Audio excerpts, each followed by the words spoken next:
मूर्तिजापूर येथील जुनी वस्ती देवरण मार्गावरील माजी नगराध्यक्ष दादासाहेब जमादार यांच्या शेतातील मार्कंडेश्वर मंदिराच्या तळभागात भगवान कार्तिकेय स्वामींची सुरेख व सुंदर संगमवरची षंडमुखी मूर्ती आहे। दरवर्षी पौर्णिमेला व कृतिका नक्षत्रात हजारोंच्या संख्येने भाविक येतात। यंदा दुर्मिळ दर्शनाचा योग हा शुक्रवार 15 नोव्हेंबर रोजी आला आहे। येथील मंदिरात दरवर्षी आंध्र प्रदेश, मध्य प्रदेश व महाराष्ट्रातील विविध भागांतून भाविक दर्शनासाठी येत असतात। यावर्षी कार्तिक स्वामींचा दर्शनाचा योग हा 15 नोव्हेंबर शुक्रवारला आला असून हे धार्मिक स्थळ कानपूरचे नागा निर्वाण महाराज, अक्कलकोटचे स्वामी समर्थ महाराजांच्या व्यासपीठावर विराजमान चतुर्थ महाराज पुरुष गजानन महाराज, चिखलीचे संत मौनी बाबा, मूर्तिजापूरचे संत बद्रीनाथ महाराज आदींच्या सहवासाने पावन झालेले आहे। तसेच या ठिकाणी मार्कंडेश्वर मंदिरात महादेवाची पिंड व पिंडीला घट्ट मिठी मारून शरणागत बाल मार्कंडे ऋषीची संगमवरी मूर्ती आहे। तसेच समोरच यमराज देवतेची काळ्या पाषाणाची मूर्ती आहे।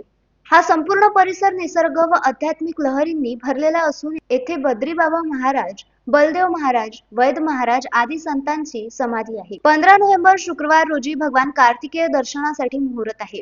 या मुहूर्तावर दरवर्षी या मंदिराच्या गाभाऱ्यात नैसर्गिक प्रवाहाने पाणी साचले जात असल्याची माहिती आहे। शुक्रवारला कृतिका नक्षत्रात दिवसभर मंदिर दर्शनासाठी उघडे राहते व संध्याकाळी 7 नंतर मंदिर बंद करण्यात येईल, अशी माहिती मंदिराचे ट्रस्टी मनीष जमादार यांनी दिली आहे। या मंदिराच्या माहिती कार्तिक स्वामीचं मंदिर हे जुनं पुराण जरी असलं तरी पण 1948 सालाच्या अगोदरपासून इथे मूर्तिजापूरचे प्रथम नगराध्यक्ष विठ्ठलराव जमादार यांच्या ते नैपुत्रिक होते। त्यांना फक्त मुलीच होत्या, मुलं नव्हते। त्यांनी खूप उपवास केलेत, व्रत वैकल्य केलेत, पण त्यांना मुलगा होत नसता, वारसदार म्हणून पाहिजे होता। म्हणून त्यांनी ह्या मंदिरामध्ये कुणीतरी यावं, कुणीतरी संत महात्मा दर्शन घ्यावं असे ते विचारत होते। ते विचारत असताना मूर्तिजापूर रेल्वे स्थानकावर एक संन्यासी गृहस्थ रेल्वेच्या बेंचवर बसल्याला दिसला। त्यांनी आग्रह करून नमस्कार करून त्यांना घरी बोलवलं। ते यायला तयार नव्हते, तरी पण त्यांना बंडी बोलवून, तेव्हा बंडी होती, ती बंडी करून त्यांना घरी आणलं। त्यांची गादी त्यांच्या घरात बसवलेली आजही पाहायला मिळते।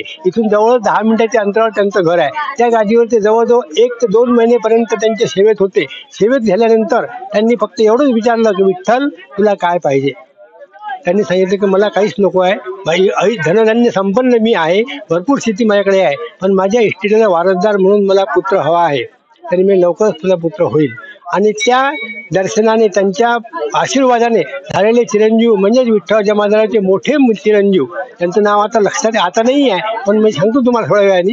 हे समोर बसलेले आहेत यांचे वडील विजय कुमार त्यांचं नाव, ते समोर बसलेले आहेत, पावती फाडून आले आहेत। यांचे वडील ते विठ्ठलराव ते चिरंजीव, ते प्रासादिक चिरंजीव जे आहेत त्यांचे, आणि ते बाबा जे प्रसन्न झाले होते, ज्या बाबाच्या प्रसादाने त्यांना हे चिरंजीव झाले होते विठ्ठलरावांना, ते मंदिर आपल्या मागच्या बाजूला आहे। बद्री बाबा प्रसिद्ध आहे ते। 1952 14 नोव्हेंबर 1952 त्यांचा देहांत झाला।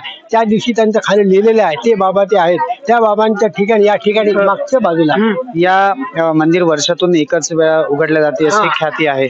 नेमकं याच्या मागचं काय किंवा काय? कार्तिक स्वामींनी त्यांच्या वडील भावाचं लग्न ठरलं होतं। हे वडील होते, पण ते वडील भाव लग्न आधी व्हायला पाहिजे, पण लहान भावाला पसंती पहिले मिळाली। असं का झालं? म्हणून त्याच्या आईने सांगितलं की बेटा म्हणे, जो विद्येने हुशार आहे त्यालाच मी मुलगी देईल असं त्यांनी सांगितलं मुलीवाल्यांनी। म्हणून त्यांनी सांगितलं की विद्येमध्ये परीक्षेत कोण पास होईल, म्हणून त्यांनी कार्तिक स्वामीचे मोठे भाऊ गजानन आणि कार्तिक स्वामी या दोघांनाही तुटी प्रदक्षिणा कोण पहिले करून येईल आणि मला भेटेल असं सांगितलं। ते गोल प्रदक्षिणा मारायला निघाले तर गणपतीचं वाहन उंदीर आणि कार्तिक स्वामीचं वाहन हंस, त्या हंसावर बसून दोघेही चक्र मारायला पृथ्वी प्रदक्षिणा। गणपती पृथ्वी प्रदक्षिणा मारून येणार होते, अगोदर कार्तिक स्वामी पूर्ण त्याच्या मोरावर बसून पूर्ण करून आले। परत आल्यानंतर हात लावायच्या आधीच थोडं जवळ फिरून आल्यानंतर कार्तिक स्वामी गणपती उठले आणि स्वतः विष्णूच्या बोटीच्या 3 प्रदक्षिणा मारल्या आणि त्याला सांगितलं की मी ज्ञानाचा संपूर्णपणे मी आहे, 14 विद्या 64 कला माझ्यापाशी आहेत गणपतीपाशी, म्हणून मी विद्येने पास आहे। तर मी पृथ्वीला प्रदक्षिणा 3 वेळ केलेली आहे। म्हणून त्याला सांगितलं की जे माझे परीक्षा घेणार आहेत त्याच्यासोबत जाणून घेणार आहोत या मंदिराबाबतची आख्यातिका। काय सांगाल जमादार साहेब, या मंदिराची आख्यातिका कशी आहे? या मंदिराची स्थापना शके 1862 मध्ये अक्कलकोट निवासी श्री गजानन महाराज, त्याच्यानंतर बुलढाण्याचे मौनी महाराज आणि परमपूज्य बद्रीनाथ महाराज या सर्वांच्या हस्ते झालेली आहे. या मंदिराचं निर्माण जे आहे आमचे आजोबा श्रीमंत विठ्ठलराव जमादार यांनी केलं आणि हे मंदिर वैशिष्ट्यपूर्ण आहे. वैशिष्ट्यपूर्ण म्हणजे पूर्ण महाराष्ट्रात काय पूर्ण भारतात असं मंदिर नसेल.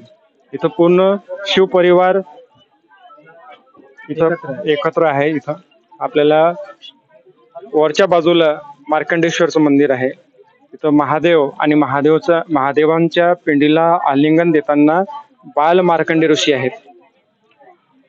त्यानंतर बाजूला यमराज आहे आणि या मंदिराच्या खालच्या भागात तळघरात कार्तिकेय स्वामींचं मंदिर आहे. कार्तिकेय स्वामींची ही अत्यंत सुरेख अशी मूर्ती आहे आणि षडमुखी मूर्ती आहे. संगमवरची मूर्ती आहे.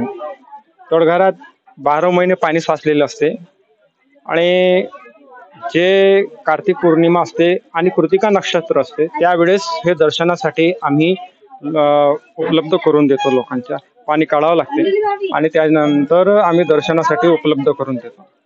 आपल्या सांगण्यानुसार हे हेमाडपंथी मंदिर आहे. अत्यंत जुनं मंदिर आहे. 1800 कालीन मधलं हे मंदिर असताना सुद्धा या मंदिराला अद्यापपर्यंत तीर्थक्षेत्राचा दर्जा किंवा काही नाही. तसं आहे आतापर्यंत जे आहे तो तीर्थक्षेत्राचा दर्जा नाही, पण परंतु